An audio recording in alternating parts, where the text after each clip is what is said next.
ଆଜି ଡିମିରି ବୃକ୍ଷର ଦୃଷ୍ଟାନ୍ତ ଏବଂ ଖ୍ରୀଷ୍ଟ ଆନସାଂ ହୁଁ ଏହି ଉପଦେଶ ଶୀର୍ଷକର ସହିତ ଆସନ୍ତୁ ଆମ୍ଭେ ବାଇବେଲ ଅନୁଯାୟୀ ସେହି ଭବିଷ୍ୟ ସୂଚକ ସମୟ ବିଷୟରେ ଜାଣିବା ଯେତେବେଳେ ଖ୍ରୀଷ୍ଟ ଆନସାଂ ହୁଁ ଆସିଥିଲେ।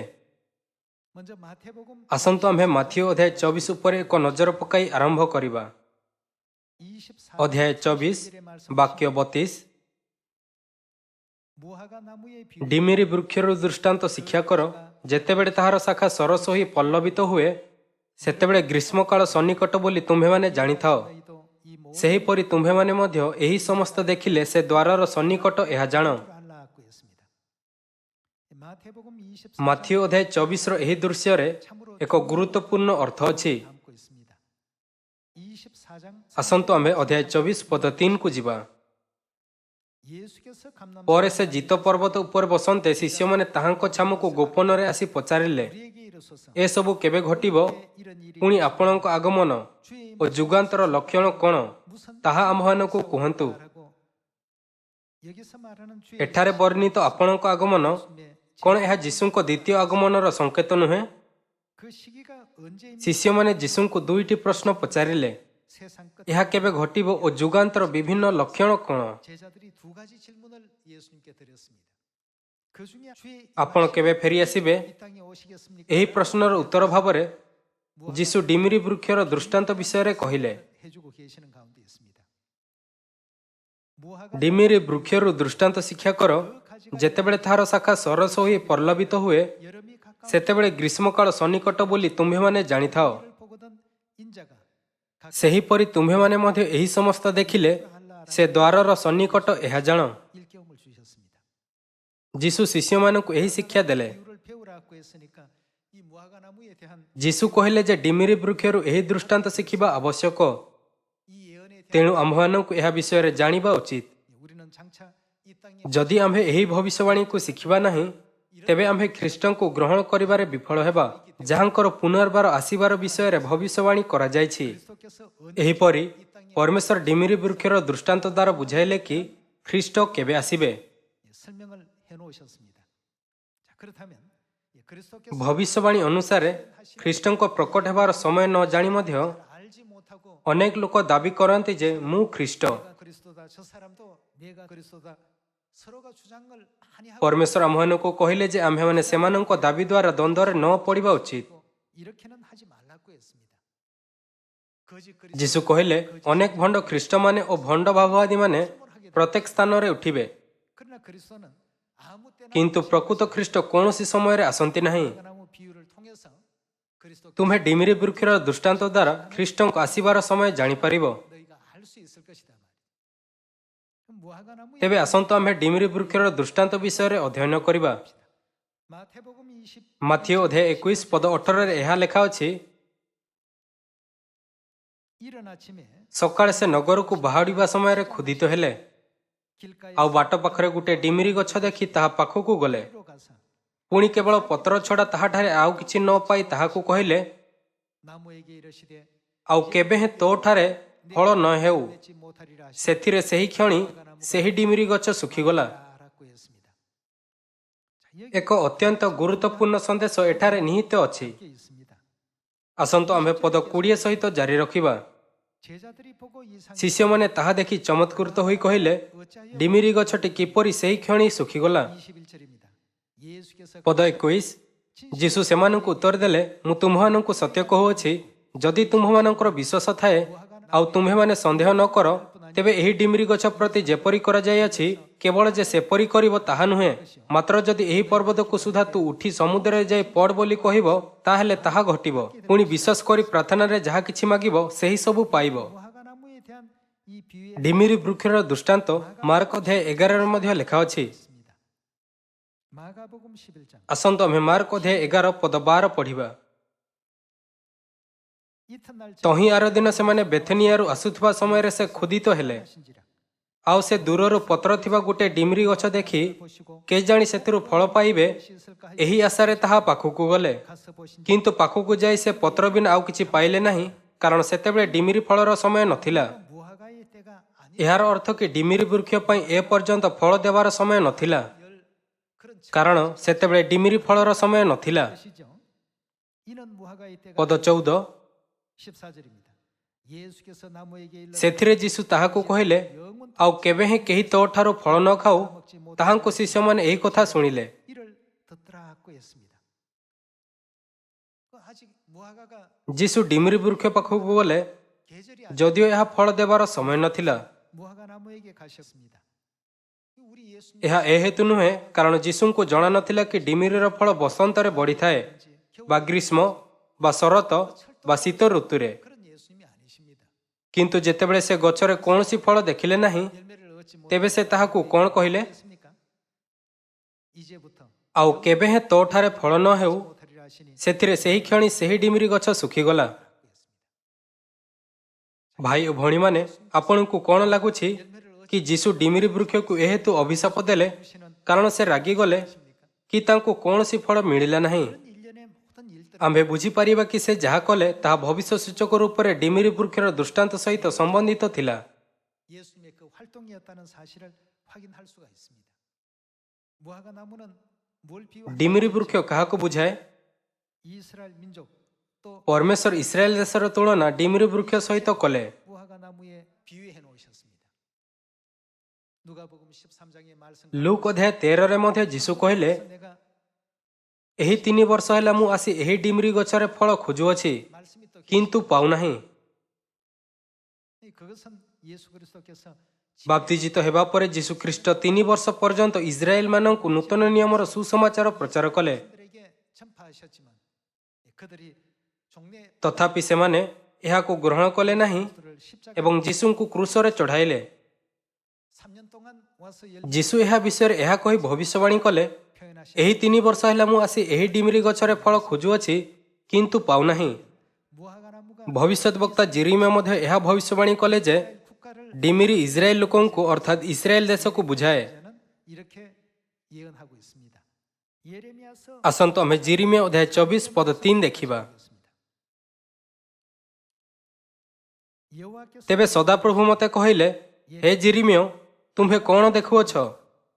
ତହିଁରେ ମୁଁ କହିଲି, ଡିମିରି ଫଳ, ଉତ୍ତମ ଡିମିରି, ଅତି ଉତ୍ତମ ଓ ମନ୍ଦ ଡିମିରି, ଅତି ମନ୍ଦ, ସେ ସବୁ ଏଡ଼େ ମନ୍ଦ ଯେ ଭୋଜନ କରାଯାଇ ନପାରେ।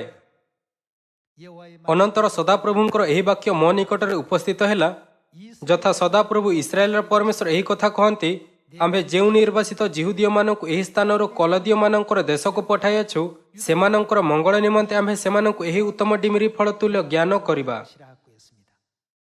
그럼 유다 ଜିହୁଦୀ ବନ୍ଦୀମାନେ ହେଉଛନ୍ତି ଇସ୍ରାଏଲୀୟ ଲୋକ। ଇସ୍ରାଏଲମାନଙ୍କୁ ଡିମିରି ସହିତ ତୁଳନା କରାଯାଇଛି। 놓으셨습니다. ପଦ 6ରେ ଲେଖା ଅଛି, 내가 그들을 କାରଣ ଆମ୍ଭେ ମଙ୍ଗଳ ପାଇଁ ସେମାନଙ୍କ ପ୍ରତି ଆପଣା ଦୃଷ୍ଟି ରଖିବା ଓ ସେମାନଙ୍କୁ ପୁନର୍ବାର ଏହି ଦେଶକୁ ଆଣିବା। ଆଉ ଆମ୍ଭେ ସେମାନଙ୍କୁ ନିର୍ମାଣ କରିବା ଓ ଭଗ୍ନ କରିବା ନାହିଁ। ଆମ୍ଭେ ସେମାନଙ୍କୁ ରୋପଣ କରିବା ଓ ଉତ୍ପାଟନ କରିବା ନାହିଁ। ପୁଣି ଆମ୍ଭେ ଯେ ସଦାପ୍ରଭୁଠୁ ଏହା ଜାଣିବାର ମନ ସେମାନଙ୍କୁ ଦେବା, ତହିଁରେ ସେମାନେ ଆମ୍ଭର ଲୋକ ହେବେ ଓ ଆମ୍ଭେ ସେମାନଙ୍କର ପରମେଶ୍ୱର ହେବା। କାରଣ ସେମାନେ ସର୍ବାନ୍ତକରଣ ସହିତ ଆମ୍ଭ ନିକଟକୁ ଫେରିଆସିବେ। ଆଉ ଯେପରି ସେହି ମନ୍ଦ ଡିମିରି ଫଳ ଏଡ଼େ ମନ୍ଦ ହେବାରୁ ଭୋଜନ କରାଯାଇ ନପାରେ, ସେପରି ସଦାପ୍ରଭୁ କହନ୍ତି, ଆମ୍ଭେ ନିଶ୍ଚୟ ଜିହୁଦାର ରାଜା ସିଦିକିୟକୁ, ତାହାର ଅଧିପତିଗଣକୁ ଓ ଜେରୁସାଲେମର ଯେଉଁ ଅବଶିଷ୍ଟାଂଶ ଲୋକେ ଏହି ଦେଶରେ ଅଛନ୍ତି ସେମାନଙ୍କୁ ଓ ଯେଉଁମାନେ ମିଶ୍ର ଦେଶରେ ବାସ କରନ୍ତି, ଆମ୍ଭେ ସେମାନଙ୍କୁ ତ୍ୟାଗ କରିବା। 한 무화과든 좋은 ଏଠାରେ ମଧ୍ୟ ଡିମିରି ଇସ୍ରାଏଲମାନଙ୍କୁ ବୁଝାଏ, ଯଦିଓ ସେମାନେ ମନ୍ଦ ବା ଭଲ। 또 누가복음 14장 କ'ଣ ଲୁକ୍ ଅଧ୍ୟାୟ 13ରେ ସେହି ଶିକ୍ଷା ଲେଖାଯାଇ ନାହିଁ? 않습니까? ଲୁକ୍ ଅଧ୍ୟାୟ 13 ପଦ 6ରେ ଏହା ଲେଖା ଅଛି, 말씀 보시면 ଆଉ ସେ ଏହି ଦୃଷ୍ଟାନ୍ତ କହିଲେ, ଜଣଙ୍କର ଦ୍ରାକ୍ଷା କ୍ଷେତ୍ରରେ ଗୋଟିଏ ଡିମିରି ଗଛ ଲଗାଯାଇଥିଲା। 무화과 ସେ ଆସି ସେଥିରେ ଫଳ ଖୋଜିଲେ, କିନ୍ତୁ ପାଇଲେ ନାହିଁ। 그 열매를 구하였으나 얻지 못한지라. ତେଣୁ ସେ ମାଣିକି କହିଲେ। 그에게 이르되 30세 침례를 받으시고 ଯୀଶୁଙ୍କର 30 ବର୍ଷ ବୟସରେ ବାପ୍ତିସ୍ମ ହୋଇଥିଲା। 그 생애를 걸어가시며 ସେ ସ୍ୱର୍ଗ ରାଜ୍ୟର ଘୋଷଣା କଲେ 선포하시고 ଏବଂ ତାଙ୍କର 3 ବର୍ଷର ସେବା କାର୍ଯ୍ୟ ସମୟରେ ରାଜ୍ୟର ସୁସମାଚାର ବିଷୟରେ ସାକ୍ଷ୍ୟ ଦେଲେ। 내가 3년을 와서 이 무화과 ଦେଖ, ଏହି 3 ବର୍ଷ ହେଲା ମୁଁ ଆସି ଏହି ଡିମିରି ଗଛରେ ଫଳ ଖୋଜୁଅଛି, କିନ୍ତୁ ପାଉନାହିଁ। 어찌 ଏହାକୁ ହାଣି ପକାଅ, ଏଇଟା କାହିଁକି ଭୂମିକୁ ମଧ୍ୟ ଅକର୍ମଣ କରୁଅଛି? 금년에도 그대로 ମାତ୍ର ସେ ତାଙ୍କୁ ଉତ୍ତର ଦେଲା, ପ୍ରଭୁ ଏହାକୁ ଏହି ବର୍ଷଟି ମଧ୍ୟ ଛାଡ଼ି ଦିଅନ୍ତୁ। ମୁଁ ଇତିମଧ୍ୟରେ ଏହାର ଚାରିପାଖ ଖୋଳି ଖତ ଦେବି। ଆଉ ପରେ ଫଳ ହୁଏ ତ ଭଲ, ନହେଲେ ତାହାକୁ ହାଣି ପକାଇବେ। 이 비유 역시 역시도 ଆହୁରି ମଧ୍ୟ ଏହି ଦୃଷ୍ଟାନ୍ତରେ ଇସ୍ରାଏଲୀୟମାନଙ୍କୁ ଡିମିରି ସହିତ ତୁଳନା କରାଯାଇଅଛି। ଯଦିଓ ଯୀଶୁ 3 ବର୍ଷ ପର୍ଯ୍ୟନ୍ତ ସୁସମାଚାର ପ୍ରଚାର କଲେ, କିନ୍ତୁ ଯେହେତୁ ଇସ୍ରାଏଲୀୟମାନେ ତାହାକୁ ଗ୍ରହଣ କଲେ ନାହିଁ, ତେବେ ଯୀଶୁ ସେମାନଙ୍କୁ ସେହି ଡିମିରି ବୃକ୍ଷ ସହିତ ତୁଳନା କଲେ ଯାହା କୌଣସି ଫଳ ଉତ୍ପନ୍ନ କରେ ନାହିଁ। 그리고 마태복음 ଏବଂ ମାଥିଓ ଅଧ୍ୟାୟ 21 ଏବଂ ମାର୍କ ଅଧ୍ୟାୟ 11ରେ ଏହା ଲେଖା ଅଛି, ଯୀଶୁ ଡିମିରି ବୃକ୍ଷର ଫଳକୁ ଖୋଜୁଥିଲେ, 열매를 କିନ୍ତୁ ସେ କୌଣସି ଫଳ ପାଇଲେ ନାହିଁ, 열매를 କାରଣ ତାହା ଫଳ ହେବାର ସମୟ ନଥିଲା। 합니다. 열매를 ଅବଶ୍ୟ ହିଁ ଯେହେତୁ ଏହା ଫଳ ହେବାର ସମୟ ନଥିଲା, 찾으니 ତେଣୁ ଏହା ସ୍ୱାଭାବିକ ଥିଲା ଯେ ସେ କୌଣସି ଫଳ ପାଇଲେ ନାହିଁ। 그래서 마태복음 ମାଥିଓ ଅଧ୍ୟାୟ 21ରେ ଯୀଶୁ ରାସ୍ତାରେ ଏକ ଡିମିରି ଗଛକୁ ଅଭିଶାପ ଦେଇ ତାଙ୍କୁ ଏହା ଦେଖାଇବା ପାଇଁ ଶୁଖିବାକୁ ଦେଲେ 하셨다는 이 의미는 କି ଇସ୍ରାଏଲ ସହିତ କ'ଣ ଘଟିବ ଯାହାକୁ ଡିମିରି ବୃକ୍ଷ ସହିତ ତୁଳନା କରାଯାଇଛି। 앞으로 이와 같이 될 것이라는 것을 알려주신 내용이라고 볼 수 있습니다. 누가복음 우리 ଆସନ୍ତୁ ଆମେ ଲୁକ୍ ଅଧ୍ୟାୟ 21କୁ ଯିବା। ପଦ 20। କିନ୍ତୁ ତୁମେମାନେ ଯେତେବେଳେ ଜେରୁସାଲେମକୁ ସୈନ୍ୟ ସାମନ୍ତଙ୍କ ଦ୍ୱାରା ପରିବେଷ୍ଟିତ ଦେଖିବ, ସେତେବେଳେ ତାହା ଉଚ୍ଚନ ହେବା ଯେ ସନ୍ନିକଟ ଏହା ଜାଣ। ସେତେବେଳେ ଯେଉଁମାନେ ଜିହୁଦା ପ୍ରଦେଶରେ ଥାନ୍ତି ସେମାନେ ପର୍ବତମାଳାକୁ ପଳାଇ ଯାଆନ୍ତୁ, ପୁଣି ଯେଉଁମାନେ ନଗର ମଧ୍ୟରେ ଥାନ୍ତି ସେମାନେ ପ୍ରସ୍ଥାନ କରନ୍ତୁ, ଆଉ ଯେଉଁମାନେ ପଲ୍ଲୀ ଗ୍ରାମ ଗୁଡ଼ିକରେ ଥାନ୍ତି ସେମାନେ ନଗରରେ ପ୍ରବେଶ ନ କରନ୍ତୁ, କାରଣ ଲିଖିତ ବିଷୟ ସବୁ ସଫଳ ହେବା ନିମନ୍ତେ ତାହା ସମୁଚିତ ଦଣ୍ଡର ସମୟ ଅଟେ। ଏଠାରେ ଯୀଶୁ ଭବିଷ୍ୟବାଣୀ କଲେ ଯେ ଜେରୁସାଲେମ ସୈନ୍ୟବାହିନୀ ଦ୍ୱାରା ଅବରୋଧ କରାଯିବ ଏବଂ ଧ୍ୱଂସ ହେବ। 그럼 예수님께서 이 땅에서 이제 ଯୀଶୁ ସ୍ୱର୍ଗକୁ ଯିବା ପରେ ଇସ୍ରାଏଲରେ କ'ଣ ଘଟିଲା? 이스라엘 나라에는 어떤 변화가 이제 생기게 됐냐 하면 AD 68 ଖ୍ରୀଷ୍ଟାବ୍ଦରେ ସେନାପତି ଭେସ୍ପାସିଆନ 장군이 ଜେରୁସାଲେମ ଉପରେ ଆକ୍ରମଣ କରିବାକୁ ତାହା ଆଡ଼କୁ ଗଲେ। 침공해 들어왔습니다. 성을 포위해가 ତାଙ୍କର ସୈନ୍ୟମାନେ ତାହା ପରାସ୍ତ କରିବାକୁ ନଗରକୁ ଘେରିଗଲେ, AD କିନ୍ତୁ ସେହି ବର୍ଷ ସମ୍ରାଟ ନେରୋଙ୍କର ମୃତ୍ୟୁ ହୋଇଗଲା। 네로 황제의 이와 같은 ନେରୋଙ୍କ ମୃତ୍ୟୁ ହେତୁ 베스파시아노 장군의 ସେନାପତି ଭେସ୍ପାସିଆନ ନିଜର ସେନାକୁ ରୋମକୁ ପ୍ରତ୍ୟାହାର କଲେ। 입장이 되었습니다. 예수님께서 분명히 ଯୀଶୁ ସ୍ପଷ୍ଟ ଭାବରେ ଭବିଷ୍ୟବାଣୀ କଲେ, 군대들에게 କିନ୍ତୁ ତୁମ୍ଭେମାନେ ଯେତେବେଳେ ଜେରୁସାଲେମକୁ ସୈନ୍ୟ ସାମନ୍ତଙ୍କ ଦ୍ୱାରା ପରିବେଷ୍ଟିତ ଦେଖିବ, ସେତେବେଳେ ତାହା ଉଚ୍ଚନ ହେବା ଯେ ସନ୍ନିକଟ ଏହା ଜାଣ। 사람들은 베스파시아노 ଯେଉଁ ଲୋକମାନେ ଏହି ଭବିଷ୍ୟବାଣୀ ଉପରେ ଧ୍ୟାନ ଦେଲେ, ଜେରୁସାଲେମରୁ ସ୍ଥାନାନ୍ତରିତ ହେଲେ। 빠져나왔습니다. 빠져나와서 ଯେତେବେଳେ ସେନାପତି ଭେସ୍ପାସିଆନ ନିଜର ସୈନ୍ୟ ପ୍ରତ୍ୟାହାର କଲେ, 피신을 갔죠. ସେମାନେ ନଗରରୁ ବାହାରି ଆସିଲେ ଆଉ ପେଲା ନାମକ ଏକ ସ୍ଥାନକୁ ପଳାଇଲେ। କିନ୍ତୁ ଯେଉଁମାନେ ଇସ୍ରାଏଲ ନଗରରେ ରହୁଥିଲେ ସେମାନେ ଭୁଲରେ ଭାବିଲେ 하기 때문에 두려워 କି ରୋମାନ ସୈନ୍ୟବାହିନୀ ତାଙ୍କ ସାହସୀ ସୈନ୍ୟବାହିନୀ ଦ୍ୱାରା ଭୟଭୀତ ହେଲେ ଏବଂ ରୋମକୁ ଫେରିଗଲେ। 결국 베스파시아노 장군이 ପରେ ସେନାପତି ଭେସ୍ପାସିଆନ ସମ୍ରାଟ ହେଲେ 그 아들 티투스 ଏବଂ ତାଙ୍କ ପୁତ୍ର ସେନାପତି ଟିଟସ୍ ଦ୍ୱିତୀୟ ଥର ଜେରୁସାଲେମ ଉପରେ ଆକ୍ରମଣ କଲେ। 침공이 시작되어서 ଏହି ଆକ୍ରମଣ 70 ଖ୍ରୀଷ୍ଟାବ୍ଦରେ ହୋଇଥିଲା 되어버리게 ଏବଂ ଜେରୁସାଲେମ ସମ୍ପୂର୍ଣ୍ଣ ଭାବରେ ଧ୍ୱଂସ ହୋଇଯାଇଥିଲା। 110만 명이 죽었다. ଏହା କୁହାଯାଉଛି ଯେ ନଗରରେ 11 ଲକ୍ଷ ଲୋକଙ୍କୁ ହତ କରାଯାଇଥିଲା 잡혀가게 ଏବଂ 97,000 ଲୋକଙ୍କୁ ବନ୍ଦୀ କରାଯାଇଥିଲା। 끔찍한 어떤 일이 ଯଦିଓ ଏହା ଫଳର ସମୟ ନଥିଲା, କିନ୍ତୁ ଯୀଶୁ ଡିମିରି ଖୋଜିବାକୁ ଗଲେ 독립 주권을 완전히 잃어버리게 될 것을 ଏବଂ ଡିମିରି ବୃକ୍ଷରେ କୌଣସି ଫଳ ନ ହେବା କାରଣରୁ ଅଭିଶାପ ଦେଲେ, ଯାହା ଫଳରେ ଆମ୍ଭେ ଜାଣିପାରିବା କି ଏପରି ଭୟଙ୍କର ଘଟଣା ଘଟିବ ଏବଂ ଇସ୍ରାଏଲ ନିଜର ସାର୍ବଭୌମତ୍ୱ ହରାଇବ। 이런 어떤 예언적인 행동을 보이시게 된 것입니다. 과연 ଯେପରି ଯୀଶୁ ଭବିଷ୍ୟବାଣୀ କରିଥିଲେ, 티투스 70 ଖ୍ରୀଷ୍ଟାବ୍ଦରେ ଦ୍ୱିତୀୟ ଆକ୍ରମଣ 말미암아서 ସେନାପତି ଟିଟସ୍ ଦ୍ୱାରା କରାଯାଇଥିଲା। 함락되어 버리게 ଜେରୁସାଲେମ ସମ୍ପୂର୍ଣ୍ଣ ଭାବରେ ଧ୍ୱଂସ ହୋଇଗଲା। ସେହି ଯୁଦ୍ଧରେ 97,000 ଲୋକଙ୍କୁ ବନ୍ଦୀ କରାଯାଇଥିଲା ଏବଂ 11 ଲକ୍ଷ ଲୋକଙ୍କୁ ହତ କରାଗଲା। 당하는 110만 명이라고 11 ଲକ୍ଷ ଏକ ବହୁତ ବଡ଼ ସଂଖ୍ୟା। 이 숫자가 ଏହି ବଡ଼ ସଂଖ୍ୟାରେ ସମସ୍ତ ଲୋକଙ୍କର ମୃତ୍ୟୁ ଘଟିଥିଲା। 예수님께서 뭐라고 했습니까? ଯୀଶୁ କ'ଣ କହିଲେ? 그들과 싸우라고 해서 କ'ଣ ସେ ସେମାନଙ୍କୁ ସେନା ବିରୁଦ୍ଧରେ ଯୁଦ୍ଧ କରିବାକୁ ବା ପଳାଇବାକୁ କହିନଥିଲେ? ଯୀଶୁ ସେମାନଙ୍କୁ ପଳାଇବାକୁ କହିଥିଲେ। 믿었던 ପ୍ରଥମ ଚର୍ଚ୍ଚର ସମସ୍ତ ସାଧୁମାନେ ଯୀଶୁଙ୍କ ବାକ୍ୟକୁ ବିଶ୍ୱାସ କଲେ ଏବଂ ସେମାନେ ପେଲା ନାମକ ଏକ ଦୂର ସ୍ଥାନକୁ ପଳାଇ 이제 ଭୟଙ୍କର ବିପର୍ଯ୍ୟୟରୁ ବଞ୍ଚିବାରେ ସକ୍ଷମ ହୋଇଥିଲେ।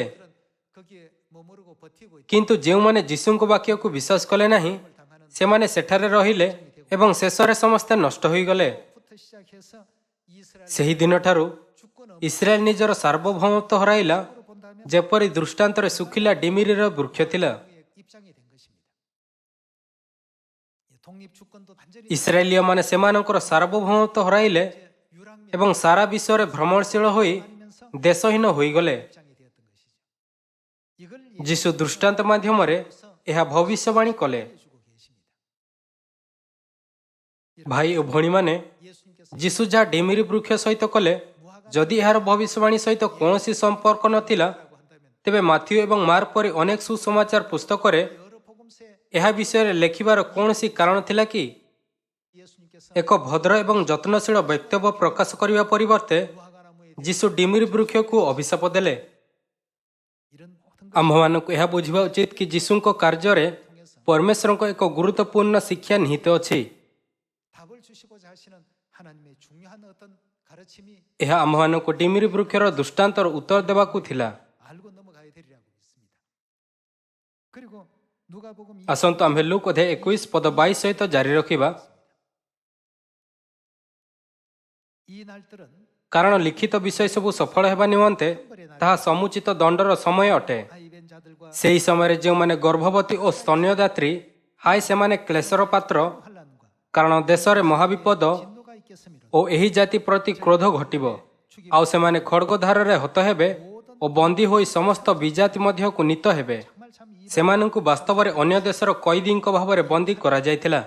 언제까지요? ପୁଣି ବିଜାତିମାନଙ୍କର ଗଣନା ହେବା ପର୍ଯ୍ୟନ୍ତ, କାଳ ସମ୍ପୂର୍ଣ୍ଣ ନ ହେବା ପର୍ଯ୍ୟନ୍ତ ଜେରୁସାଲେମ ସେମାନଙ୍କର ପଦଦଳିତ ହୋଇ ରହିବ। 이방인의 때가 ଏହାର ଅର୍ଥ ଏହା କି ଇସ୍ରାଏଲ, ଯାହାର ବର୍ଣ୍ଣନା ଏକ ଶୁଖିଲା ଡିମିରି ବୃକ୍ଷ ଭାବରେ କରାଯାଇଅଛି, ତାହା ସେ ପର୍ଯ୍ୟନ୍ତ କଦାପି ଜୀବିତ ହୋଇପାରିବ ନାହିଁ ଯେ ପର୍ଯ୍ୟନ୍ତ କି ବିଜାତିମାନଙ୍କର ସମୟ ସମ୍ପୂର୍ଣ୍ଣ ନ ହୁଏ।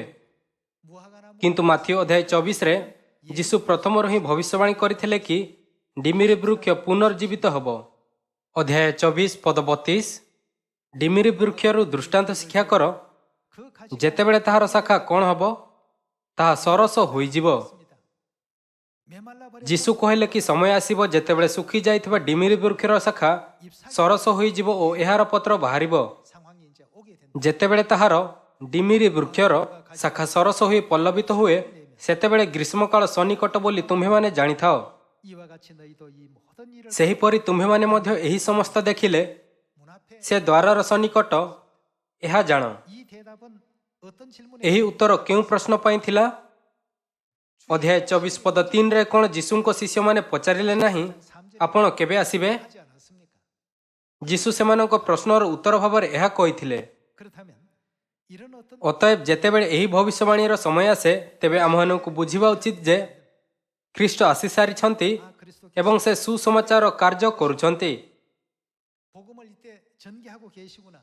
ଆମ୍ଭମାନଙ୍କୁ ଖ୍ରୀଷ୍ଟଙ୍କୁ ଗ୍ରହଣ କରିବାରେ ସକ୍ଷମ ହେବା ଉଚିତ। 영접할 수 있는 우리가 반드시 되어야 되겠습니다. ଇସ୍ରାଏଲ କେବେ ତାର ସାର୍ବଭୌମତ୍ୱ ଫେରି ପାଇଲା? 이스라엘 나라의 주권이 언제 다시금 회생하게 되는가? 이것은 여러분도 역사적으로 ଯେମିତି ଆପଣ ଜାଣିଛନ୍ତି, 14 ମଇ 1948କୁ 5월 ଇସ୍ରାଏଲର ପ୍ରଧାନମନ୍ତ୍ରୀ ଡେଭିଡ ବେନ୍ ଗୁରିୟନ 의해서 ସମଗ୍ର ବିଶ୍ୱକୁ ନିଜ ଦେଶର ସ୍ୱାଧୀନତା ଘୋଷଣା କଲେ ଏବଂ ତାହା ପ୍ରସାରିତ କଲେ। ସେ ଘୋଷଣା କଲେ କି ଇସ୍ରାଏଲ ପୁନର୍ଜୀବିତ ହୋଇଯାଇଛି। 빼앗긴 그 나라가 ଭାଇ ଓ ଭଉଣୀମାନେ, ମାନବ ଇତିହାସରେ ଯେକୌଣସି ଦେଶ କେବେ ବି ଏହିପରି ନିଜର ସାର୍ବଭୌମତ୍ୱ ହରାଇ ନାହିଁ। 어떤 나라에도 ପୁଣି ଏହାକୁ ଫେରି ପାଇଲା ଏବଂ ପୁନର୍ଜୀବିତ ହେଲା। 그러나 마태복음 24장 32절 କିନ୍ତୁ ମାଥ୍ୟୁ ଅଧ୍ୟାୟ 24 ପଦ 32ରେ 그 무화과나무가 ଯୀଶୁ କହିଲେ କି ଶୁଖିଲା ଡିମିରି ବୃକ୍ଷର ଶାଖା 다시금 회생하게 ସରସ ହୋଇ ପଲ୍ଲବିତ ହୋଇଆସିବ। 예수님께서 예언해 놓으셨기 때문에 ଯୀଶୁ ପୂର୍ବରୁ ହିଁ ଭବିଷ୍ୟବାଣୀ କରିଥିଲେ କି ତାହା ପୁନର୍ଜୀବିତ ହେବ। 14일 14 ମଇ 1948କୁ ଇସ୍ରାଏଲର ସାର୍ବଭୌମତ୍ୱ ପୁନଃସ୍ଥାପିତ କରାଯାଇଥିଲା ଏବଂ ଏହାର ସ୍ୱାଧୀନତାକୁ ଆନୁଷ୍ଠାନିକ ଭାବରେ ସମଗ୍ର ବିଶ୍ୱ ଦ୍ୱାରା ସ୍ୱୀକୃତି ଦିଆଗଲା। 나온 일이죠. ଏହା ଅତି ବିସ୍ମୟର କଥା, କେହି ମଧ୍ୟ ଏହା ଆଶା କରିନଥିଲେ। 2000년 가까이 ସାର୍ବଭୌମତ୍ୱ, ଯାହା ପ୍ରାୟ 2000 ବର୍ଷରୁ ହଜିଯାଇଥିଲା, ପୁନଃପ୍ରାପ୍ତ ହେଲା ଏବଂ ରାଷ୍ଟ୍ରକୁ ପୁନଃସ୍ଥାପିତ କରାଗଲା। 어느 역사에도 ଏହା ଏକ ଅସାଧାରଣ ଘଟଣା ଥିଲା, ଯାହା ପୂର୍ବରୁ କେବେ ହୋଇନଥିଲା। 이건 오직 성경의 예언을 이루어 가시 ଏହି ଇତିହାସ କେବଳ ବାଇବଲର ଭବିଷ୍ୟବାଣୀକୁ ପୂରା କରିବା ପାଇଁ ପରମେଶ୍ୱରଙ୍କ ଉଦ୍ଦେଶ୍ୟ ଅନୁଯାୟୀ ହେଲା। 인간의 ଏହା ମାନବ ଉଦ୍ୟମର ଫଳାଫଳ ନଥିଲା। 그런 어떤 이런 결단 ଆମ୍ଭମାନଙ୍କୁ ଜାଣିବାକୁ ଦେବା ପାଇଁ କି 70 ଖ୍ରୀଷ୍ଟାବ୍ଦରେ ନିଜର ସାର୍ବଭୌମତ୍ୱ ହରାଇବା ପ୍ରାୟ 1900 ବର୍ଷ ପରେ ଇସ୍ରାଏଲ ଏହାକୁ ପୁନଃପ୍ରାପ୍ତ କରିବ। 이제 되찾게 될 것. ଯୀଶୁ କହିଲେ, 무화과나무 ଯେତେବେଳେ ତାହାର ଶାଖା ସରସ ହୋଇ ପଲ୍ଲବିତ ହୁଏ, 하셨고 이런 예언의 시간을 보고 ସେତେବେଳେ ତୁମ୍ଭେମାନେ ଏହି ସମସ୍ତ ଭବିଷ୍ୟବାଣୀ ପୁରା ହେବାର ଦେଖିଲେ 와 있는 줄 ମନୁଷ୍ୟ ପୁତ୍ର ଦ୍ୱାରର ସନ୍ନିକଟ ଏହା ଜାଣ। 그럼 1940 ତାପରେ 1948ରେ ଆତ୍ମିକ ଦୃଷ୍ଟିକୋଣରୁ ସତ୍ୟ ସମ୍ବନ୍ଧିତ ଆଉ କେଉଁ ଘଟଣା ଘଟିଗଲା? 어떤 일들이 벌어졌는가? 1940 କ'ଣ 1948 ସେହି ବର୍ଷ ନୁହେଁ ଯେତେବେଳେ ପିତା ଆନସାଙ୍ଗଙ୍କ ବାପ୍ତିସ୍ମ ହେଲା 나서 ଏବଂ ସେ ଦାଉଦଙ୍କ ସିଂହାସନର ଅବଶିଷ୍ଟ ଭବିଷ୍ୟବାଣୀକୁ ପୂରା କରିବା ପାଇଁ ଆରମ୍ଭ କଲେ? 시작하시는 ଦାଉଦଙ୍କ ସିଂହାସନର ଭବିଷ୍ୟବାଣୀକୁ ପୂରା କରିବା ପାଇଁ ତାଙ୍କର ପ୍ରଥମ ଆଗମନରେ ସେ 3 ବର୍ଷ ପର୍ଯ୍ୟନ୍ତ ପ୍ରଚାର କରିଥିଲେ 다윗 왕의 예언을 ଏବଂ ଅବଶିଷ୍ଟ 37 ବର୍ଷ ପର୍ଯ୍ୟନ୍ତ ପ୍ରଚାର କରିବା ପାଇଁ 두 번째 1948ରେ ଦ୍ୱିତୀୟ ଥର ପ୍ରକଟ ହେଲେ। 시작하시는 바로 ରାଜା ଦାଉଦଙ୍କ ଭବିଷ୍ୟବାଣୀ ଅନୁଯାୟୀ ପିତାଙ୍କୁ 30 ବର୍ଷ ବୟସରେ ବାପ୍ତିସ୍ମ ହେବାକୁ ପଡ଼ିଲା 침례를 ଏବଂ 1948 ମସିହାରେ ବାପ୍ତିସ୍ମ ନେବା ସମୟରେ 아버지께서 ତାଙ୍କୁ 30 ବର୍ଷ ହୋଇଥିଲା। 예언이라고 하는 것은 ଭବିଷ୍ୟବାଣୀ ହେଉଛି ଏପରି କିଛି ଯାହା ମନୁଷ୍ୟ ଦ୍ୱାରା କେବେ ବି ପରିବର୍ତ୍ତନ କରାଯାଇପାରିବ ନାହିଁ। 하나님께서 ଥରେ ଯେତେବେଳେ ପରମେଶ୍ୱର ଏକ ନିଶ୍ଚିତ କାର୍ଯ୍ୟ ପ୍ରଣାଳୀକୁ ନିର୍ଦ୍ଧାରିତ କରନ୍ତି, 오셨다고 ତେବେ କେହି ମଧ୍ୟ ନିଜ ଇଚ୍ଛାରେ ଏହି କାର୍ଯ୍ୟ ପ୍ରଣାଳୀକୁ ପରିବର୍ତ୍ତନ କରିପାରିବ ନାହିଁ। 임의대로 고칠 수도 없고 바꿀 수도 없습니다. 다윗의 그 예언 ନିଜର ପ୍ରଥମ ଆଗମନରେ 새 언약의 진리 ସେ ଦାଉଦଙ୍କ ଭବିଷ୍ୟବାଣୀ ଅନୁସାରେ ନୂତନ ନିୟମର ସତ୍ୟକୁ ଘୋଷଣା କଲେ, 새 언약의 복음 나라를 କିନ୍ତୁ କେବଳ 3 ବର୍ଷ ପାଇଁ ନୂତନ ନିୟମର ପ୍ରଚାର କରିବା ପରେ ସେ ସ୍ୱର୍ଗକୁ ଚାଲିଗଲେ। 예언을 이루시 ଏଥିପାଇଁ ଅବଶିଷ୍ଟ 37 ବର୍ଷକୁ ପୂରା କରିବା ପାଇଁ 다시 ସେ 1948ରେ ଦ୍ୱିତୀୟ ଥର ଆସିଲେ। 를 받으시고 ଡିସେମ୍ବରରେ ବାପ୍ତିସ୍ମ ନେଲେ ଆଉ ରାଜା ଦାଉଦଙ୍କ ସିଂହାସନର ଭବିଷ୍ୟବାଣୀକୁ ପୂରା କରିବା ଆରମ୍ଭ କଲେ। 48년이요. 1948 ସେହି ବର୍ଷ ଥିଲା ଯେତେବେଳେ ଡିମିରି ବୃକ୍ଷର ଶାଖା ସରସ ହୋଇ ପଲ୍ଲବିତ ହେଲା, 독립이 이루어진 କାରଣ ଇସ୍ରାଏଲ ସ୍ୱାଧୀନ ହେଲା। 한 해에 이루어진 역사가 ଏହି ଘଟଣା ଗୋଟିଏ ବର୍ଷରେ ହେଲା। 성경은 예언 ବାଇବେଲ ଭବିଷ୍ୟବାଣୀ କଲା, 무화과 나무가 가지가 ଯେତେବେଳେ ତାହାର ଶାଖା ସରସ ହୋଇ ପଲ୍ଲବିତ ହୁଏ, ସେତେବେଳେ କିଏ ସନ୍ନିକଟ? 재림 ଦ୍ୱିତୀୟ ଆଗମନ ଖ୍ରୀଷ୍ଟ ଦ୍ୱାରକୁ ଆସିସାରିଛନ୍ତି। 계신 줄 알라고 했습니다. ପ୍ରକୃତରେ 참 놀라. ଏହା ଏକ ଚମତ୍କାରର ଭବିଷ୍ୟବାଣୀ। 아버지께서는 이때 ସେହି ବର୍ଷ ପିତାଙ୍କ ବାପ୍ତିସ୍ମ ହେଲା ଏବଂ 1985ରେ ରାଜା ଦାଉଦଙ୍କ ସିଂହାସନର 37 ବର୍ଷର ଅବଶିଷ୍ଟ ଭବିଷ୍ୟବାଣୀକୁ ସମ୍ପୂର୍ଣ୍ଣ ରୂପେ ପୂରା କରିବା ପରେ ସେ ଏହି ପୃଥିବୀରୁ ଚାଲିଗଲେ। 여러분 ଭାଇ ଓ ଭଉଣୀମାନେ, ଜଗତରେ ଅନେକ ଭଣ୍ଡ ଖ୍ରୀଷ୍ଟ ଓ ଭଣ୍ଡ ଭାବବାଦୀ ଅଛନ୍ତି 거짓 ଯେଉଁମାନେ ଦାବି କରନ୍ତି କି ସେମାନଙ୍କ ସିଦ୍ଧାନ୍ତ ସତ୍ୟ। 자기네 교리가 가장 ମାତ୍ର ପିତା ଆନସାଙ୍ଗଙ୍କ ବ୍ୟତୀତ ଏପରି କେହି ମଧ୍ୟ ନାହିଁ 성경과 선지자들이 ଯିଏ ବାଇବଲର ଭବିଷ୍ୟବାଣୀ ଅନୁସାରେ ଏହି ପୃଥିବୀକୁ ଆସିଲେ 예언 따라서 ଏବଂ ଭବିଷ୍ୟବାଣୀ ଅନୁସାରେ ସ୍ୱର୍ଗକୁ ଗଲେ। 아버지 안상님 외에는 없습니다.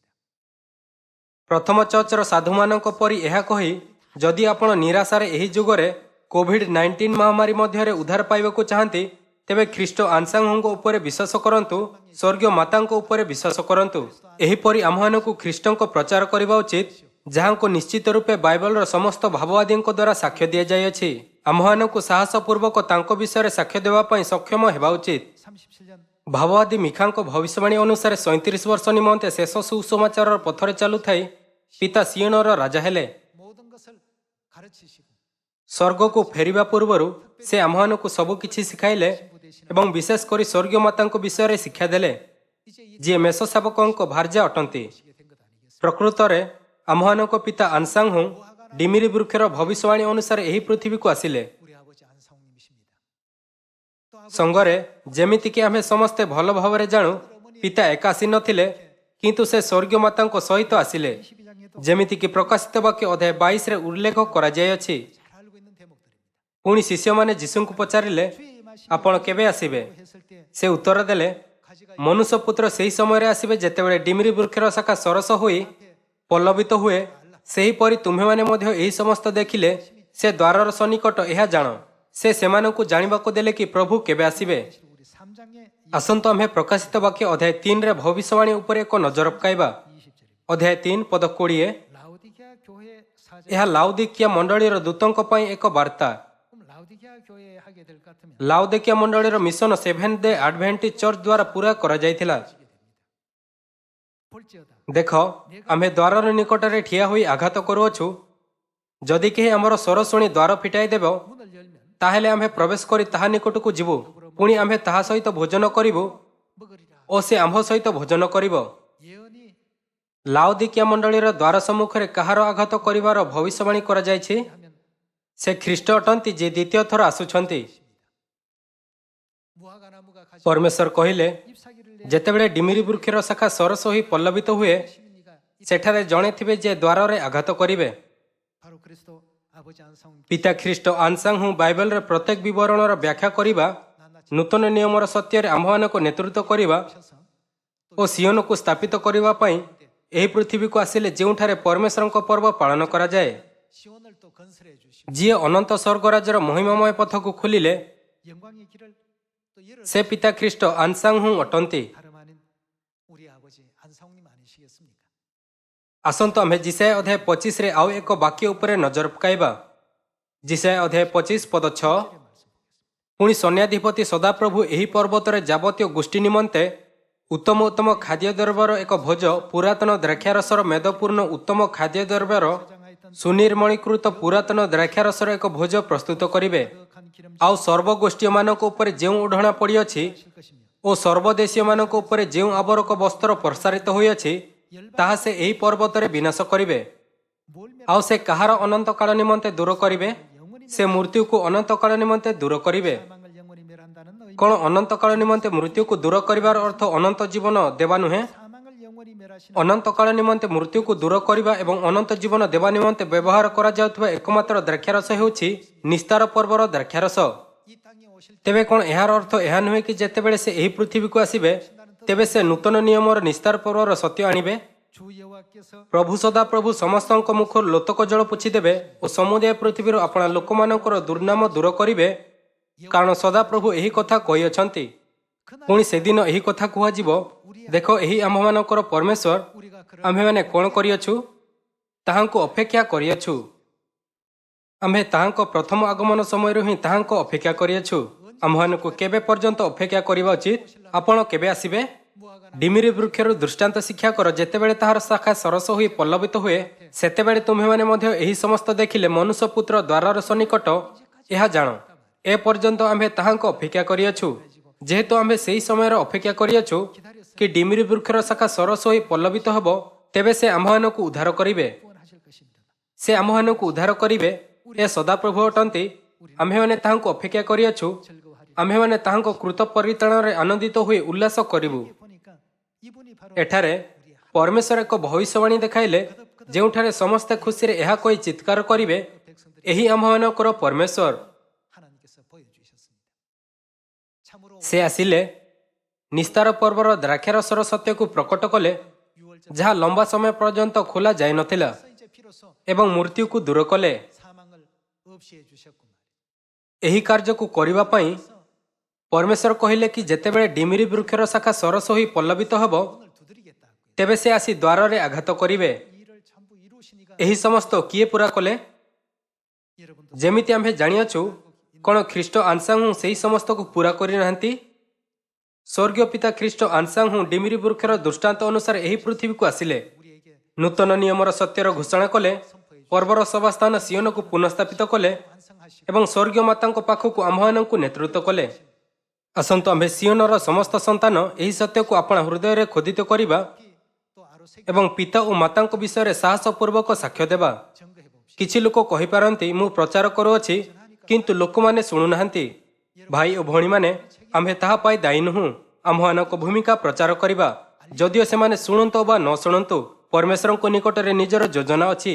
ଯେତେବେଳେ ପରମେଶ୍ୱର ଆମ୍ଭମାନଙ୍କୁ କିଛି କରିବାକୁ କୁହନ୍ତି, ତେବେ ଆମ୍ଭମାନଙ୍କୁ କେବଳ ତାହା କରିବା ଆବଶ୍ୟକ।